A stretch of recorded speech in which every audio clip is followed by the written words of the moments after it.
So, thank you everyone for joining us today. I guess this evening is about giving you a little bit of information and to create a resource going forward that kind of puts together everything we've been working on. And we also have a few RWA Sailability representatives. Thank you very much for coming, and we'll hear from them a little bit going forward. I hope this slide gave you, those of you from uni clubs, a little bit to think about and think about how this applies to your specific club.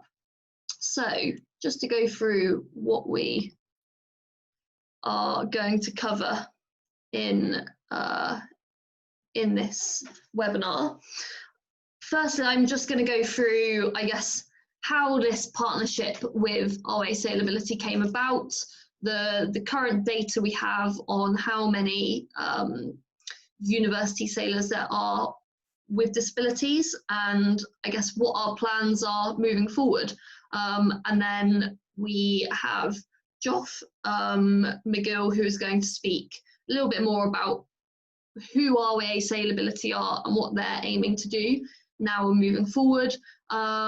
And then we're going to cover a little bit more information around, to kind of give a bigger picture of how many people there are with disabilities in the UK, how many of those sail, and that will give you a better idea of probably how many there are in universities who currently aren't sailing and we could offer more to.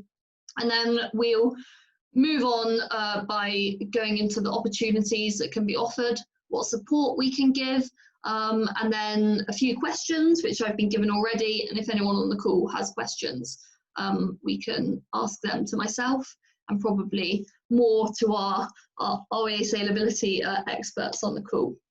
Okay, so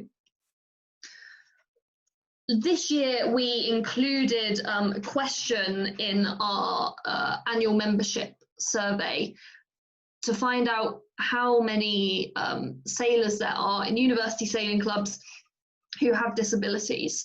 And as you can see, the actual number of regions where there were active student sailors within university clubs with disabilities was actually quite high. However, the total number was fairly low. It was kind of on average maybe one to three students per club in each of these who answered the question.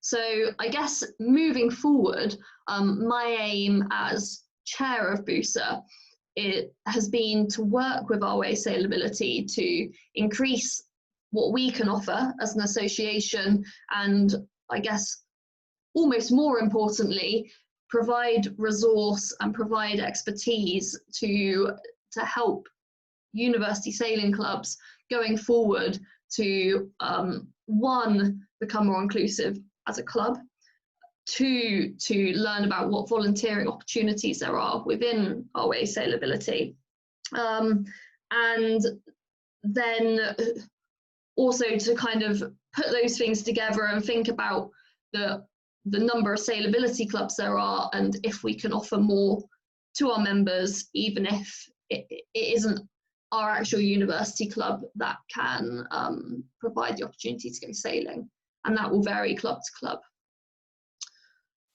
So within this survey, we asked a few questions and just found out what clubs were thinking, if there were clubs who were interested in this, and we had a really positive response. 42 out of 45 of our active clubs wanted to learn more about our partnership, and 34 clubs, this was the majority, either wanted to link with a sailability club so they could offer more for students, or they were interested in volunteering either with a sailability club or with a sailability initiative. And then 26 clubs, which to be honest is a huge number, expressed interest in making their own club more inclusive and getting more students from their universities on the water. Kind of, and it didn't matter if they had a disability or not. They were looking to include more people. So that kind of, I guess, summarizes where we are. So I'm going to pass over to Joff to kind of tell everyone a little bit more about RA Sailability, what they do, and I think, to be honest, that will speak for itself on why this is such an exciting opportunity for us moving forward. So Joff, I'll pass over to you. Thank you very much, Karen. Yeah, just to say thanks very much for joining us this evening, everyone. It's really good to see so much interest. So the Sailability Programme, it's a grassroots participation programme that's run by the RYA. So we get significant support from both the RYA and significantly Sport England. And I guess what both of those organisations want us to do is inspire disabled people to become regular participants and to become regular sailors and to build that kind of lifetime passion of sailing, if you like.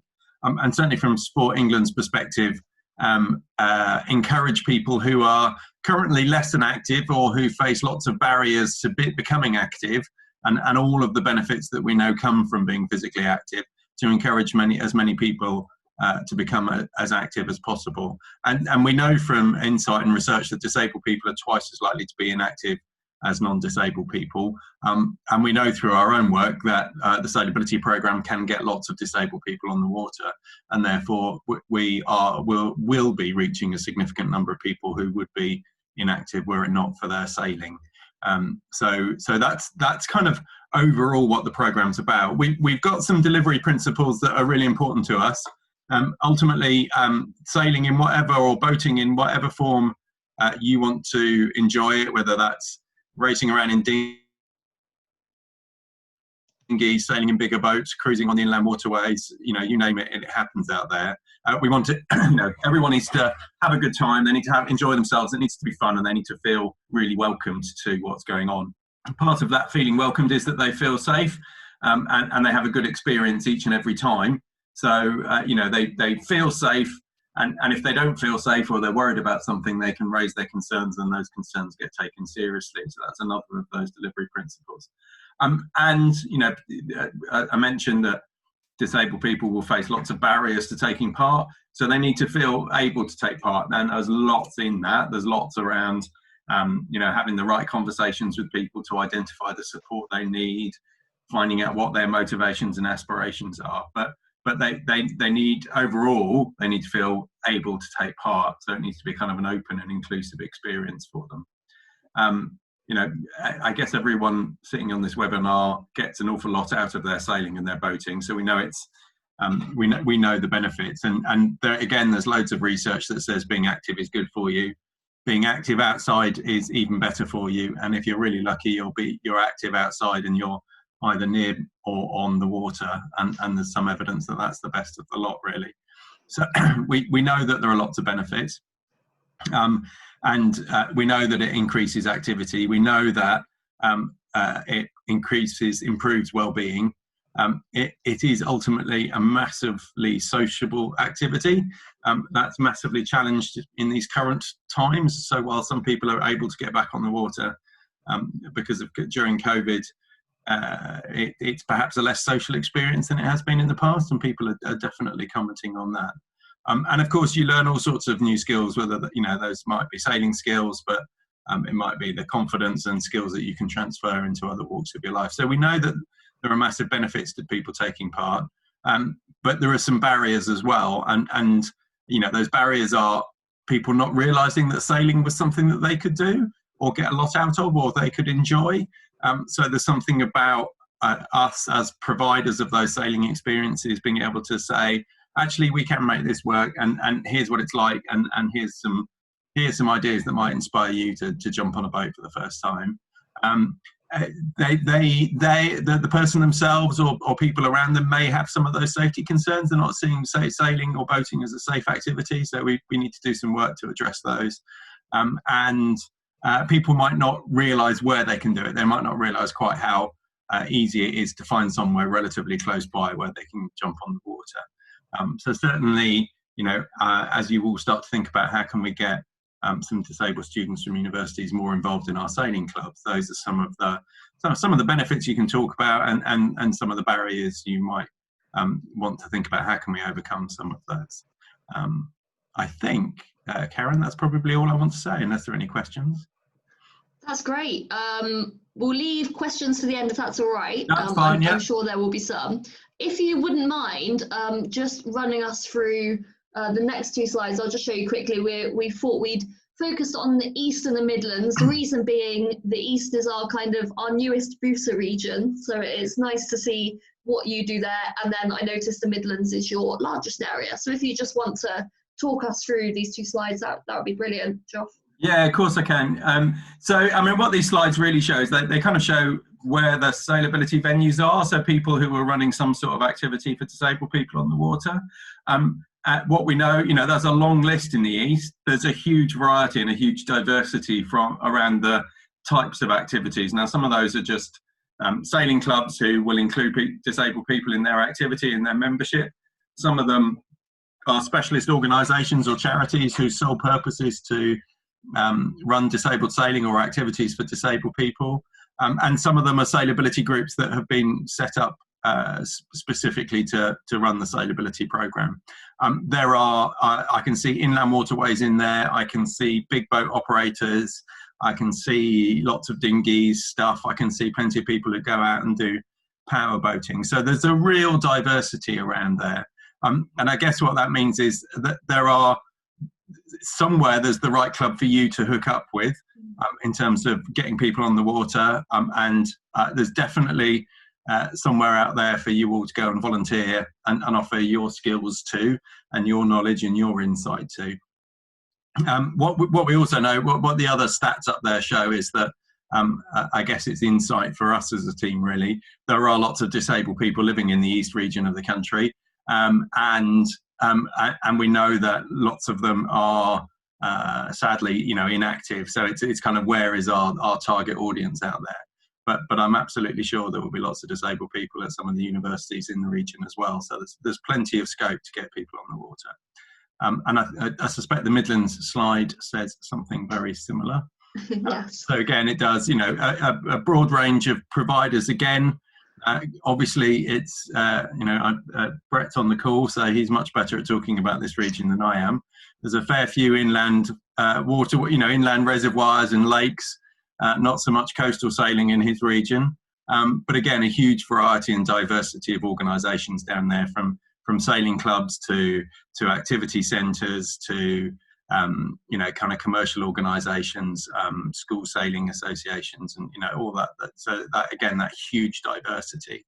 People really looking for volunteers, but also looking for a partnership so they can get more people on the water. So there are plenty of choices and opportunities there, and it might not always be the one that's closest to you and your student population that's the most obvious one to hook up with. That's great, Josh. Something I actually picked up from there, which maybe we can cover a little bit more towards the question, the end of the webinar, is you saying that within both of these regions there are clubs that offer your kind of the dinghy sailing, which we all know and love, but then also a variety of other things like bigger boat sailing, and your waterways as well. So yeah, it would be good to chat about that a little bit more at the end. To discuss, I guess, the opportunities and the areas where students could actually volunteer. It's not all just dinghy sailing and that kind of club. Yeah, definitely. That's a really good point. Okay, so moving on, I think, as you mentioned, we have Brett on the call, who I think is going to run us through this slide a little bit more. But just to summarise to start with, I guess the main point we're trying to make here is both, myself and BUSA, Geoff, Brett, we can all offer different levels of expertise, and we can all help your clubs in different ways. So you've got your university support, and that could be through BUSA.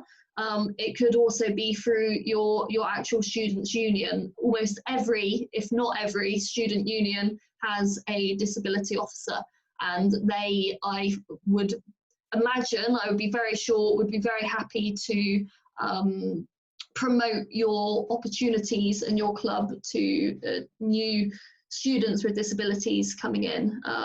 Yeah, so Brett, if you could just tell us a little bit more about, I guess, what RWA Sailability can offer in terms of expertise and support, that'd be great.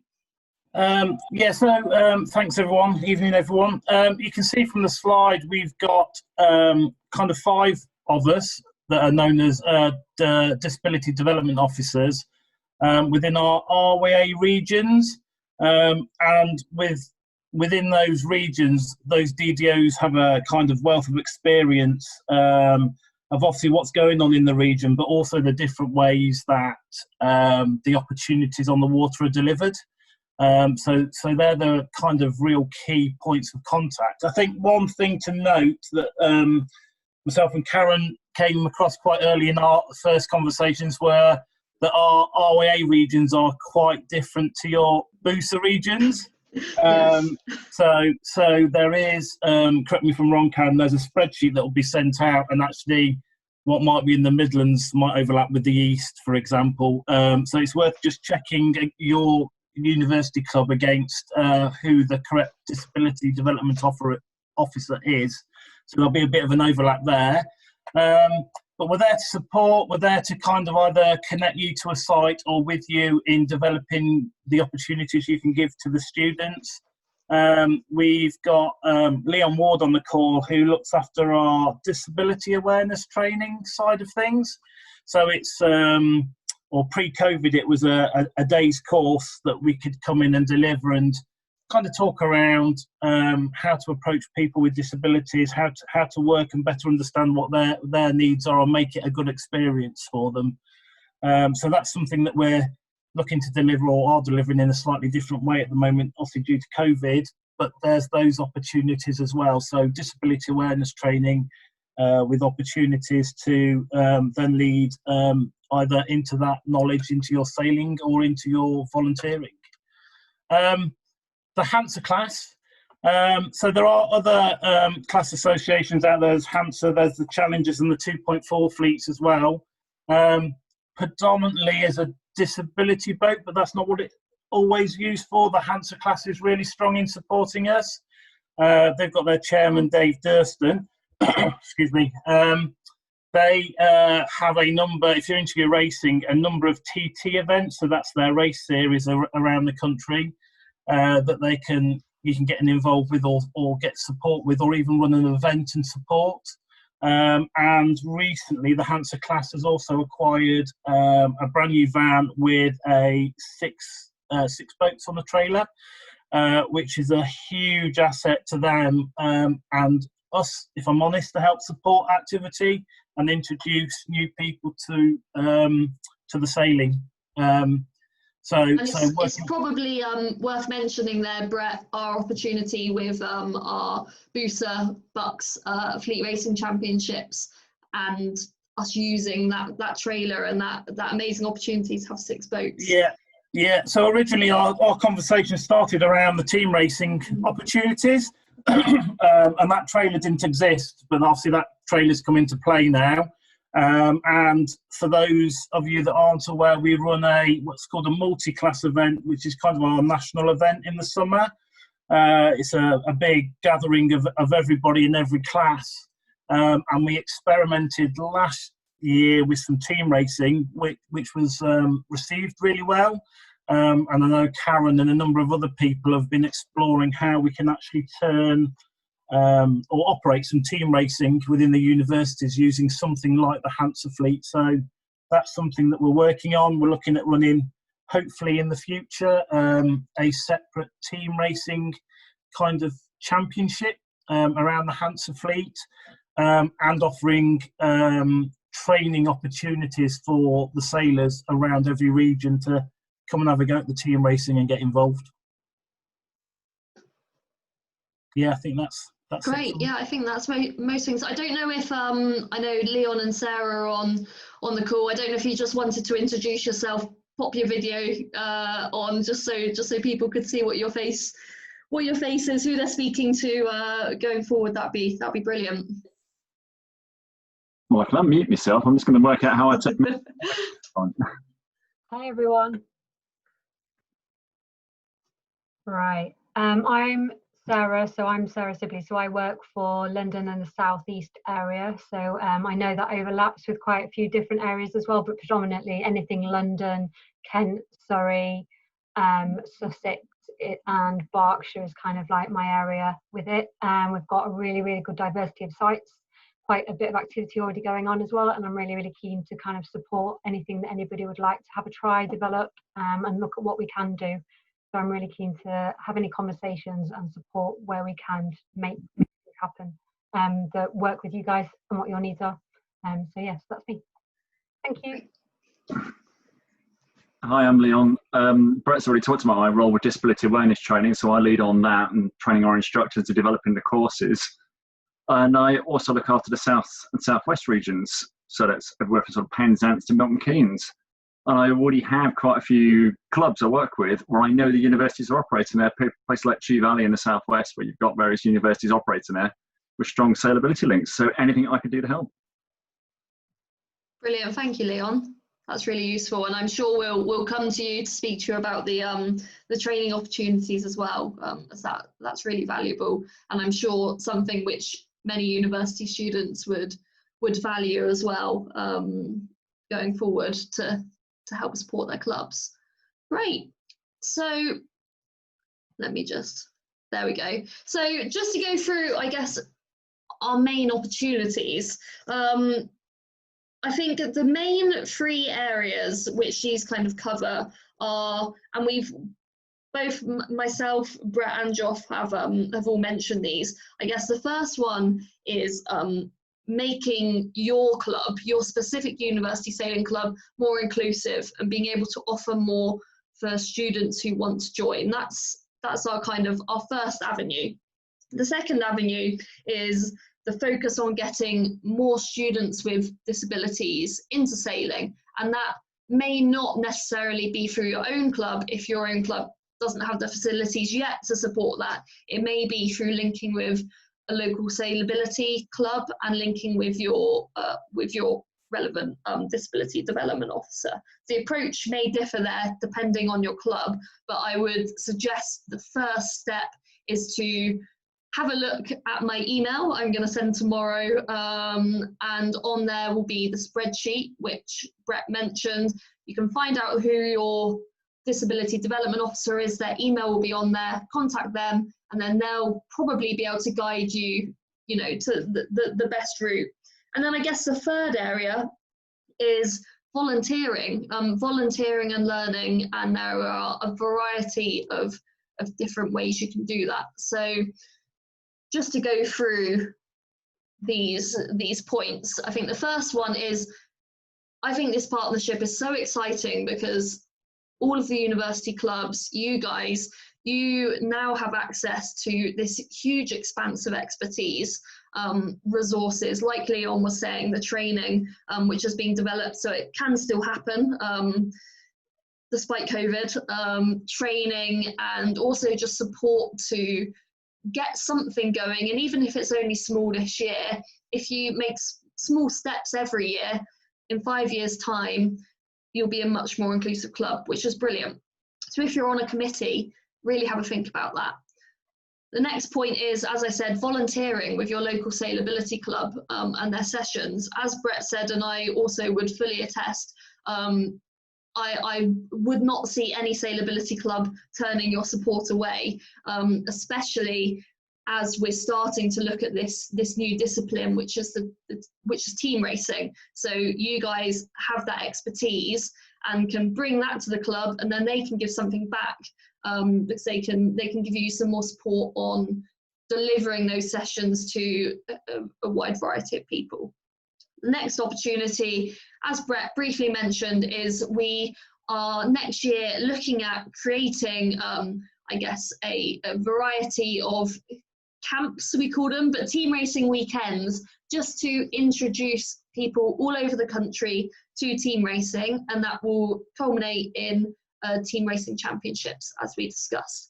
This is obviously all COVID dependent, but I think as a university sailor myself, I think this is a really exciting opportunity for you to get involved and learn new skills in the process. And then the other area is if you have, for example, I'm sure you've seen the posts over the last few days with James and George, who sailed before they started sailing with university. And for them, it was really exciting getting to, you know, having the opportunity to go to a national championships, to go to a national fleet racing championships. And if we get a full fleet together, it could be a great opportunity for clubs to get BUCS points. And as we know, BUCS points equal money for your clubs. And I guess the last point there is, most importantly, through all of these different areas, you can really make a huge difference to someone's university experience. Yeah, Josh, did you want to add something in here? I've probably forgotten something, sorry. You're on mute at the moment.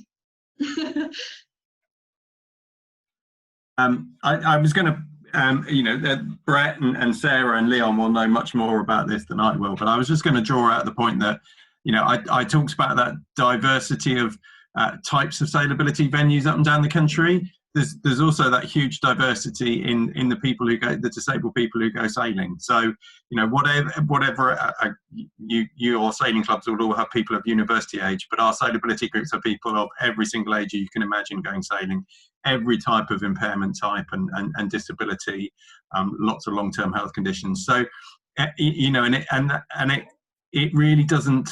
I think what makes it work is, we've got a great sport, as we've all talked about. There are some really ingenious people and volunteers who are just motivated to make it happen and get people on the water no matter what. And there is some clever technology out there and some adapted equipment and specialist equipment. But equally, an awful lot of disabled people, probably the majority, don't need some of that specialist equipment. Yeah. Brett is brilliant at telling stories, and one of the first stories he told me when I started was the laser sailor who used to arrive at the club, take his leg off, strap it to the front of the deck, and off he went in his laser. So if you find people who are keen to give sailing a go within your universities, there is a way to get them sailing without a doubt, no matter what kind of impairments and particular needs they may have. So just do think everything's possible, and take it from there. Yeah, brilliant point. And as you said, I think, you know, even here I focus more on the dinghy side of things, but there are opportunities in bigger boats, and some students will prefer that, and that's what they'll be looking for when they come to the club. Brilliant, thank you. So I guess after this, I just want to show a quick video. Georgie sadly hasn't been able to join tonight, I don't think, not that I've seen, but he actually sails at Birmingham University, has been really involved with them, sailing most Wednesdays, and before that he was sailing with RBA Sailability, and then he helped his university club become more inclusive and provide the opportunities for him to sail during term time. So I just wanted to show a video kind of highlighting his experience. Let's see if this works. That's the next question. There we go.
Ah, okay.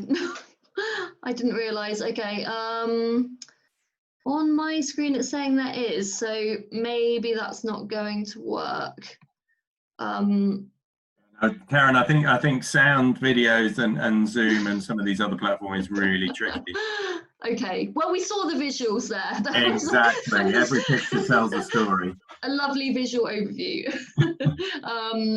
So yeah, I guess what that video was about was George kind of saying, and I think this is also the case for other individuals, James as well from Solent, saying that sailing is great and it's a way for people to escape any other worries or concerns. To be honest, it's exactly the same for me, and I think it's the same for many people. It's just a really good escape to get out on the water. I think another important point to make, which we've sort of made so far but not fully, has been that the social element for all of us, to be honest, but again for students with disabilities, is huge, because it's a chance to engage with everybody and forget everything else that's going on and make so many new friends through university sailing. And that actually, I guess that leads me on to the first question I received. I'm sure others will have answers and opinions to give to this. So the question was, what's the average cost of joining a sailability club? The reason why this was asked was it could possibly be expensive for a member to join our university club for the social element, and then also a sailability club for the sailing, which shows that this individual highlighted that social element, and being with your peers is really important, but they made a good point that cost may be a factor that needs to be considered. So I don't know, Joff or Brett, do you have it's a difficult one, but do you have a rough answer to that? Yeah, it's a really excuse me, it's a really interesting one, because it depends on the setup of that sailability group and how that group operates. So if it's within a sailing club, there are clubs that have, not all clubs, they either have special rates for sailability members, or they're just actually included as an individual membership. Having said that, there are also clubs that are out there that the sailability groups operate, and the opportunity to go sailing might be a kind of a £5 a day, not a yearly annual membership kind of pay and play setup.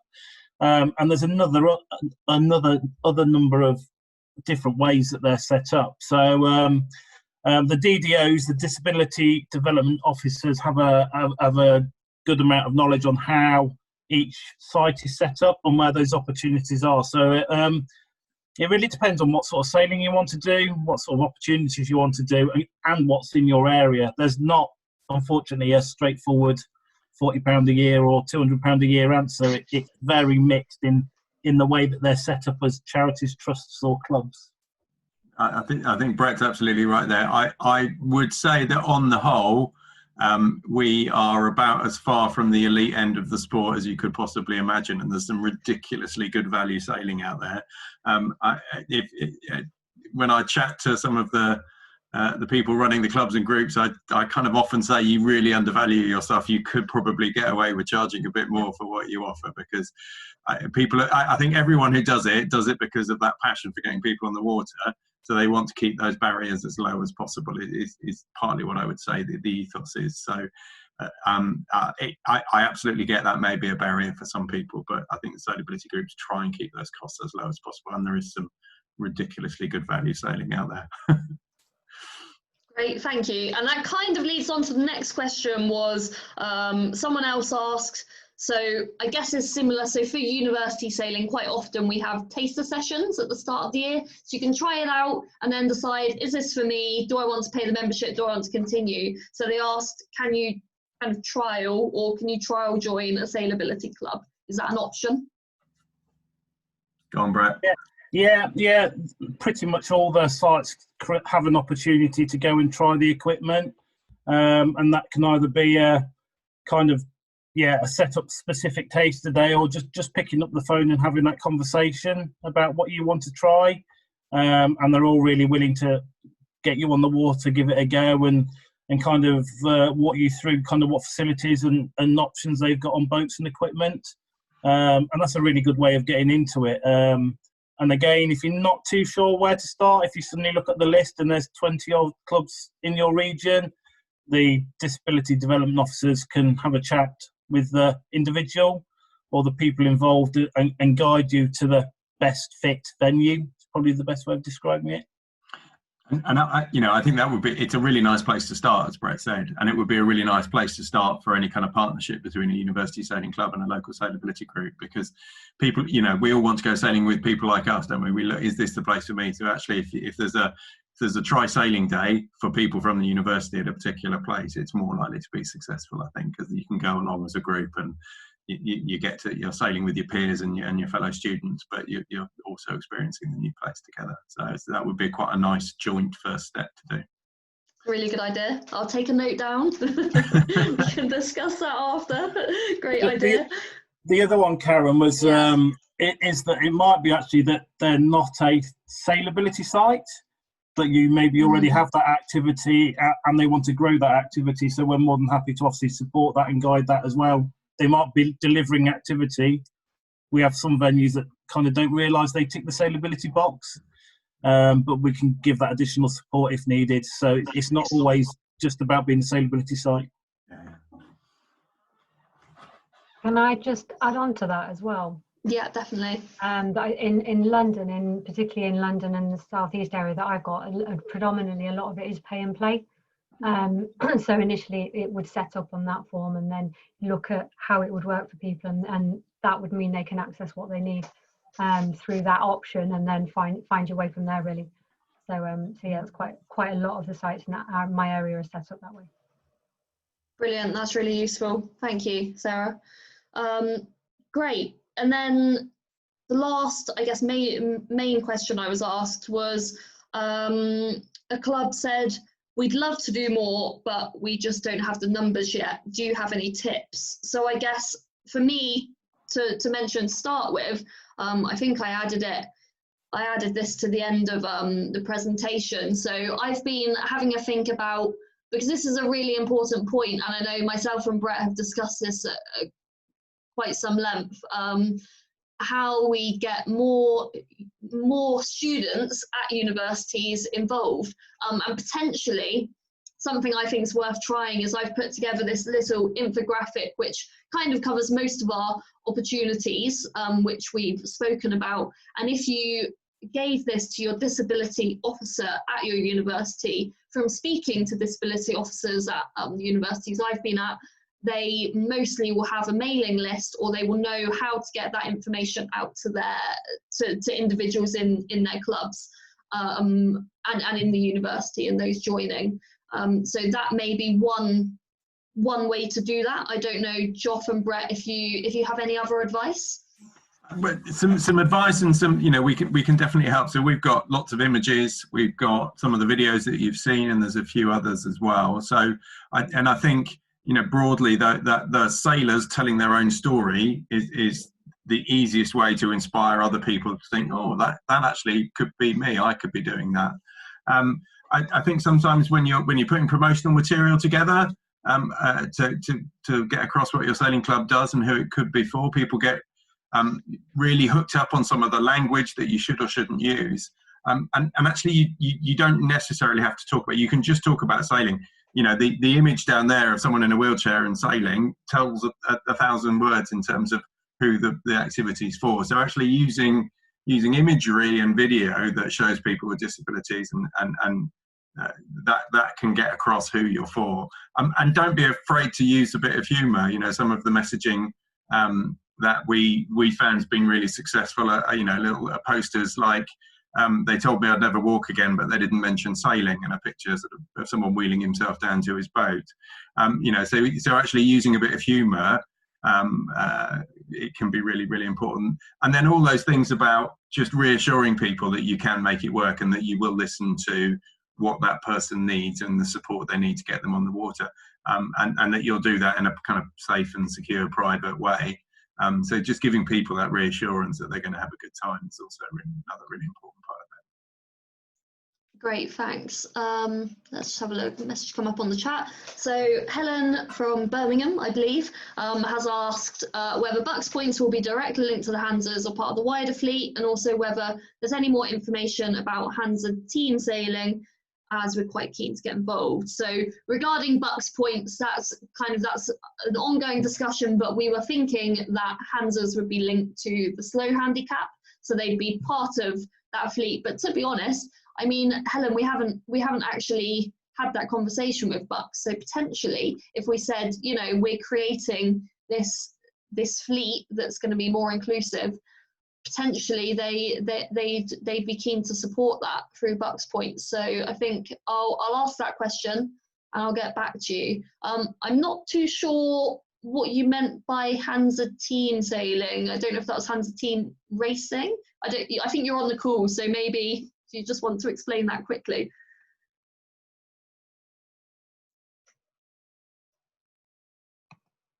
I think she's on the call.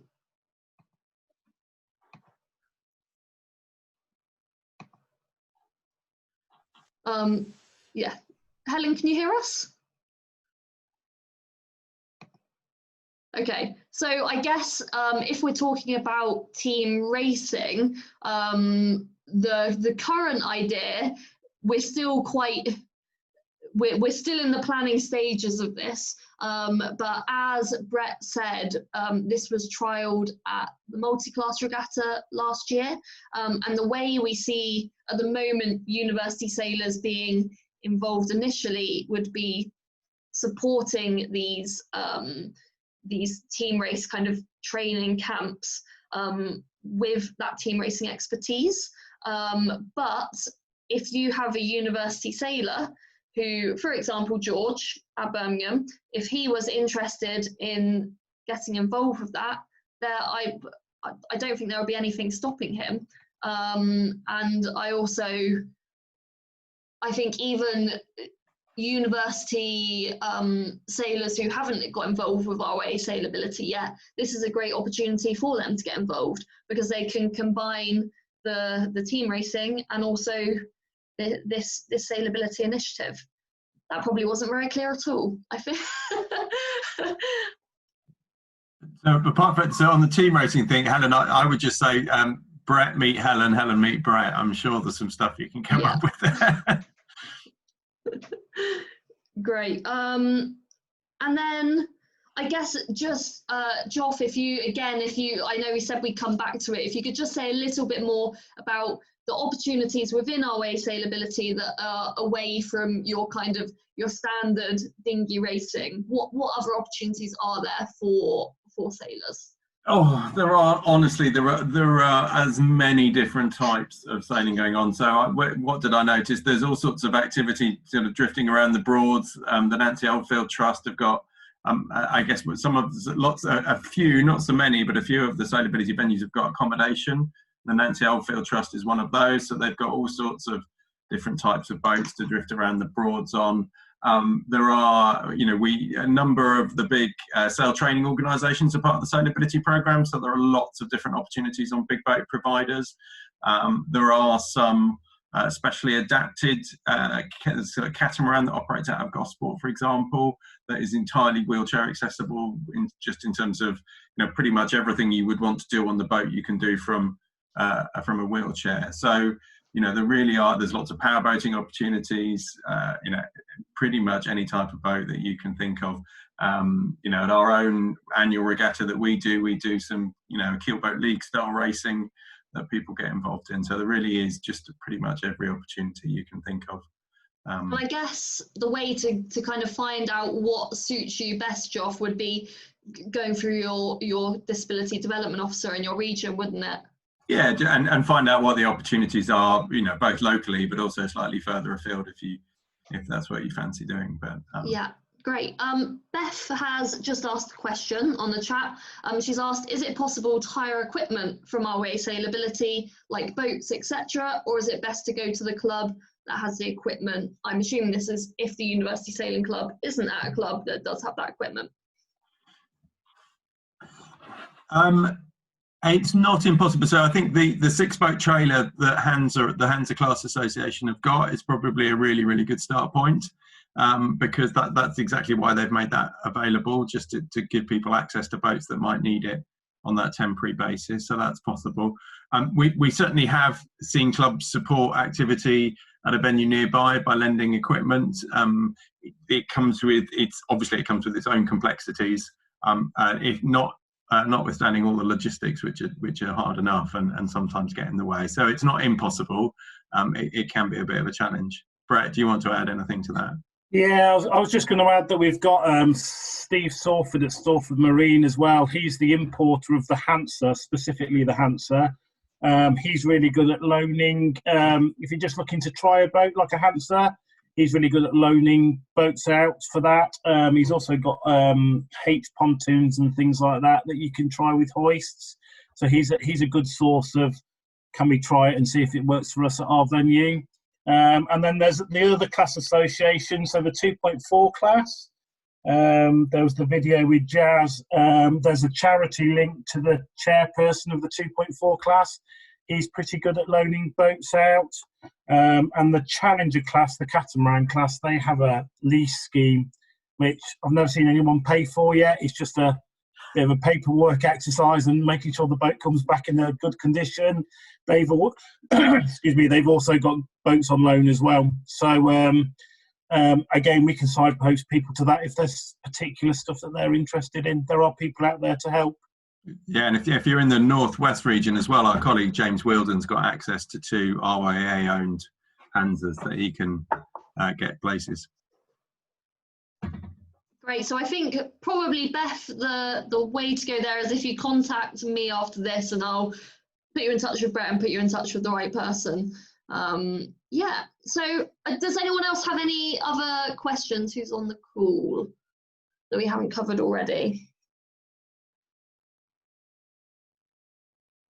I don't think so. So just to share our media channels, especially at the moment, these are so important. So you can see here, have a look, note these down. Both are fairly obvious. Put in BUSA and you'll probably get BUSA. Put in RYA Sailability and you'll probably get RYA Sailability on whichever channel you're looking at. The YouTube is really good and has a range of different resources, range of different videos. So definitely worth checking that one out.